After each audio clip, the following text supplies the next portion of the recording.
నమస్తే. విజయసాయిరెడ్డి, వేణుంబాకం విజయసాయిరెడ్డి మొన్నటిదాకా రాజ్యసభ సభ్యులు, వైఎస్ఆర్ కాంగ్రెస్ పార్టీలో అంతా తానే నడిపినటువంటి రాజకీయవేత్త, జగన్మోహన్ రెడ్డి గారికి అత్యంత సన్నిహితంగా ఉన్నటువంటి వ్యక్తి.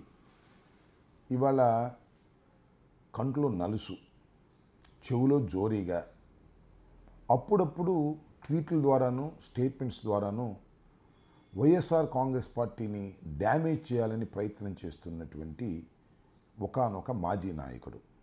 ఇది ప్రస్తుతం ఉన్న పరిస్థితి. ఎవరి విజయసాయిరెడ్డి గారు అంటే, నేను గతంలో కూడా చెప్పా, విజయసాయిరెడ్డి గారు రాజకీయాలు ఇంట్రెస్ట్ ఉన్న వ్యక్తి కాదు, రాజకీయ నాయకుడు కూడా కాదు.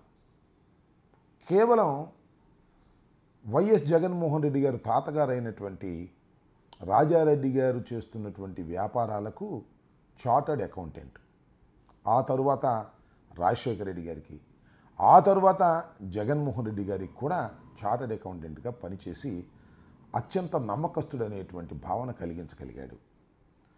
రాజశేఖర రెడ్డి గారు మరణించక ముందు జగన్మోహన్ రెడ్డి గారి ప్రోద్బలంతో ఆయన్ని టీటీడీ బోర్డు మెంబర్గా కూడా వేశారు. అప్పుడే వెలుగులోకి వచ్చాడు.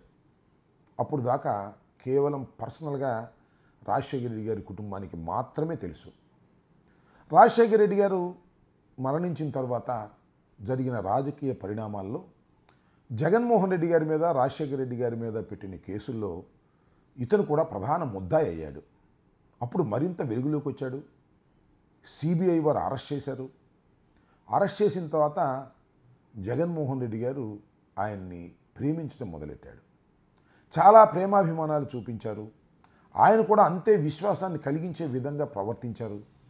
తరువాత వైఎస్ఆర్ కాంగ్రెస్ పార్టీ బలపడుతూ వస్తున్న సందర్భంలో ఆయన కూడా బలపడుతూ వచ్చాడు. విజయసాయిరెడ్డి గారు పార్లమెంటు సభ్యులయ్యారు. అంతేకాదు, ఢిల్లీలో వైఎస్ఆర్ కాంగ్రెస్ పార్టీ ప్రధాన ప్రతినిధిగా కూడా యాక్ట్ చేశారు. ఢిల్లీకి జగన్మోహన్ రెడ్డి గారికి ఆయనే ప్రధానమైన సంధానకర్తగా వ్యవహరించేటటువంటి అవకాశాన్ని కూడా జగన్మోహన్ రెడ్డి గారు ఆయనకి ఇచ్చారు. ఆయన పార్టీని వదిలి వెళ్ళాడు. ఎందుకు వదిలేడో తెలియదు. కానీ ఆయన ఏం చెప్పాడంటే, నా వ్యక్తిగత కారణాల వల్ల నేను వదిలి వెళుతున్నాను, నేను రాజకీయాలకు దూరంగా ఉంటాను, ఇక వ్యవసాయమే చేసుకుంటాను అని చెప్పాడు. అందరూ నమ్మారు. కానీ తర్వాత పరిణామాలు చూస్తుంటే అలా లేవు. ఎప్పుడు సందు దొరికితే అప్పుడు వైఎస్ఆర్ కాంగ్రెస్ పార్టీని డ్యామేజ్ చేయాలని, జగన్మోహన్ రెడ్డి గారిని ఇబ్బంది పెట్టాలనేటువంటి ప్రయత్నాలు చేస్తున్నారు. కాకినాడ సీపోర్ట్ వ్యవహారంలో సిఐడి వారు ఆయనకు నోటీస్ ఇచ్చి పిలిస్తే మాట్లాడి డ్యామేజ్ చేయడానికి ప్రయత్నం చేశాడు. మళ్ళా నిన్న ఒక ట్వీట్ చేశాడు, ఒక సుదీర్ఘమైన ట్వీట్. అది ఒక కథ. పూర్వం రాజులు ఉండేవారని, రాజులు కోటలోనే ఉండేవారని, కోటలో ఉండేవారి రాజుగారికి చుట్టూరా కోటరీ ఉండేదని, ఆ కోటరీ చెప్పినట్టే చేయటం వల్ల రాజ్యాలు నాశనం అయిపోయాయని, కానీ తెలివిగల రాజుగారు అప్పుడప్పుడు మారువేషంలో వెళ్ళి బయట ఏం జరుగుతుందో తెలుసుకోగలిగేవాడని, అలాంటి రాజ్యాలు మాత్రం నిలబడ్డాయని, అలా రాజ్యాలు నిలబడినటువంటి రాజ్యాలను చూశాను తప్ప కోటరీ మాట వింటే ఆ రాజ్యాలు నాశనం అయిపోతాయని, ఇది ప్రజాస్వామ్యంలో కూడా జరుగుతుందని, అంటే జగన్మోహన్ రెడ్డి గారి చుట్టూరా ఉన్నటువంటి కోటరీ జగన్మోహన్ రెడ్డి గారిని నాశనం చేస్తుందని, వైఎస్ఆర్ కాంగ్రెస్ పార్టీ నాశనం చేస్తుందనేటువంటి భావన ఆయన ఇక్కడి నుంచి వెళ్ళిపోయిన తర్వాత వ్యక్తం చేస్తూ వచ్చాడు. నాకు కాస్త నవ్వు వచ్చింది. కాస్తే కాదు, చాలా ఎక్కువ నవ్వు వచ్చింది. ఎందుకంటే అసలు జగన్మోహన్ రెడ్డి గారికి కోటరీ అనేది ఏదైనా ఉంటే సాయిరెడ్డి గారే కోటరీ, ఇంకెవరు కాదు. లెఫ్ట్ ఇయరు, రైట్ ఇయరు సర్వం తానై నడిపినటువంటి వ్యక్తి సాయిరెడ్డి గారు. నిజంగా సాయిరెడ్డి గారు వెళ్ళిపోయారంటే కోటరీ వెళ్ళిపోయినట్లు లెక్క. ఒకవేళ ఉందని ఆయన అనుకుంటే, సాయిరెడ్డి గారి ఎగ్జిట్తోనే కోటరీ అనేది వెళ్ళిపోయింది అనేది నా అభిప్రాయం. మరి సాయిరెడ్డి గారు బయటికి వెళ్ళిన తర్వాత వ్యవసాయం చేసుకుంటానని చెప్పి జగన్మోహన్ రెడ్డి గారు మళ్ళా రాజకీయాల్లోకి పైకి రావాలని కోరుకున్నట్టుగా నటించి ఇవాళ తన అసలు రూపాన్ని, వికృత రూపాన్ని, దుర్మార్గపు రూపాన్ని చూపించేటటువంటి ప్రయత్నం చేస్తున్నారు. ఒక విధంగా చెప్పాలంటే చంద్రబాబు నాయుడు గారు, పవన్ కళ్యాణ్ గారి చేతిలో ఒక ఆయుధమై గోకాలని ప్రయత్నం చేస్తున్నారు. వైఎస్ఆర్ కాంగ్రెస్ పార్టీని ఇబ్బంది పెట్టాలని ప్రయత్నం చేస్తున్నారు. చేయనండి.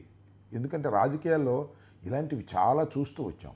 ఎందుకంటే నేను రాజశేఖర రెడ్డి గారితో పాటు ప్రయాణం చేసినటువంటి వ్యక్తిని.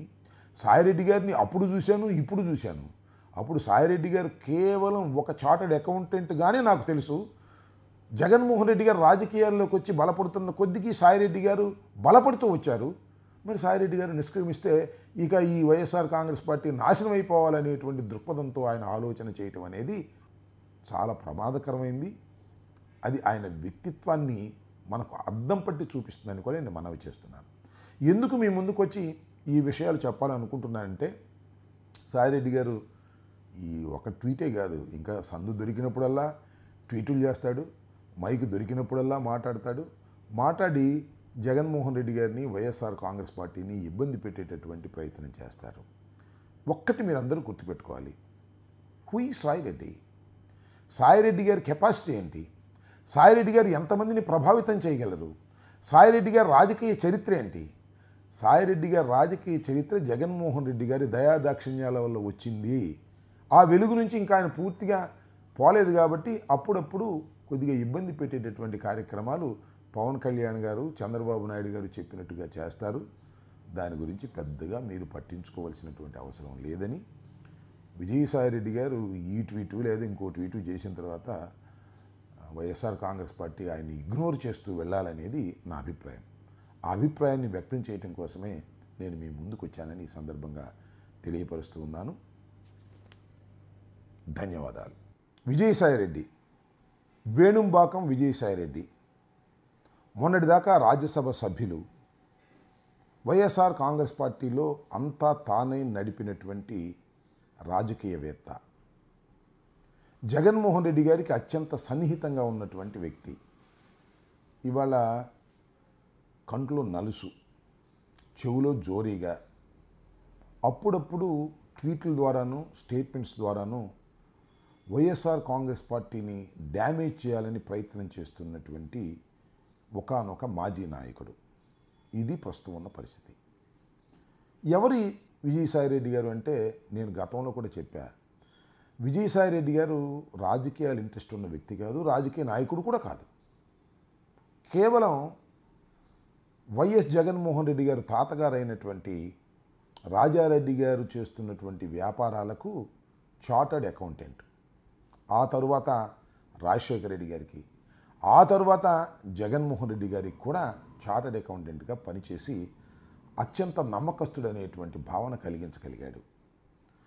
రాజశేఖర రెడ్డి గారు మరణించక ముందు జగన్మోహన్ రెడ్డి గారి ప్రోద్బలంతో ఆయన్ని టీటీడీ బోర్డు మెంబర్గా కూడా వేశారు. అప్పుడే వెలుగులోకి వచ్చాడు.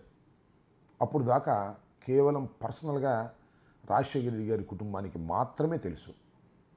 రాజశేఖర రెడ్డి గారు మరణించిన తర్వాత జరిగిన రాజకీయ పరిణామాల్లో జగన్మోహన్ రెడ్డి గారి మీద, రాజశేఖర రెడ్డి గారి మీద పెట్టిన కేసుల్లో ఇతను కూడా ప్రధాన ముద్దాయి అయ్యాడు.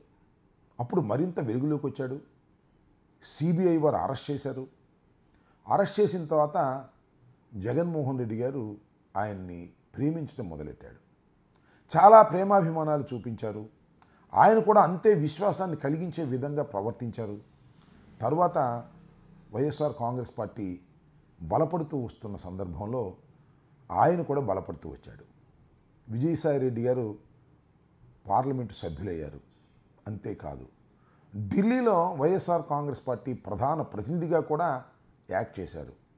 ఢిల్లీకి జగన్మోహన్ రెడ్డి గారికి ఆయనే ప్రధానమైన సంధానకర్తగా వ్యవహరించేటటువంటి అవకాశాన్ని కూడా జగన్మోహన్ రెడ్డి గారు ఆయనకి ఇచ్చారు. ఆయన పార్టీని వదిలి వెళ్ళాడు. ఎందుకు వదిలేడో తెలియదు. కానీ ఆయన ఏం చెప్పాడంటే, నా వ్యక్తిగత కారణాల వల్ల నేను వదిలి వెళుతున్నాను, నేను రాజకీయాలకు దూరంగా ఉంటాను, ఇక వ్యవసాయమే చేసుకుంటాను అని చెప్పాడు. అందరూ నమ్మారు. కానీ తర్వాత పరిణామాలు చూస్తుంటే అలా లేవు. ఎప్పుడు సందు దొరికితే అప్పుడు వైఎస్ఆర్ కాంగ్రెస్ పార్టీని డ్యామేజ్ చేయాలని, జగన్మోహన్ రెడ్డి గారిని ఇబ్బంది పెట్టాలనేటువంటి ప్రయత్నాలు చేస్తున్నారు.